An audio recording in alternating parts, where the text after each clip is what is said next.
Hi అండి, అందరికీ నమస్కారం. ఇది చూసారు, ఈ కంటైనర్లో ఇంజిన్ ఆయిల్ వచ్చింది.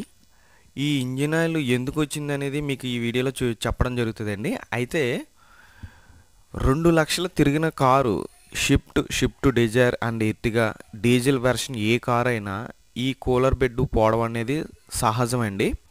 ఇది చేసే ప్రక్రియ ఏంటంటే ఇంజిన్ ఆయిల్ ఫిల్టర్ చేస్తూ అండ్ ఇంజిన్ ఆయిల్ని కూల్ చేయడం, ఇది చేసే పని అండి.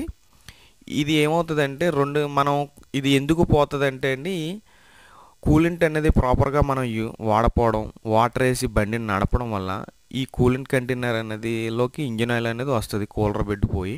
ఇలాగా జరగడం అనేది 2 లక్షలు తిరిగిన కారులోనే జరుగుతుంది. చూసారా, ఇప్పుడు నేను ఇంజిన్ ఆయిల్ వచ్చింది కంటైనర్లో చూపిస్తున్నాను చూడండి, చేయి పెట్టి చూపిస్తాను.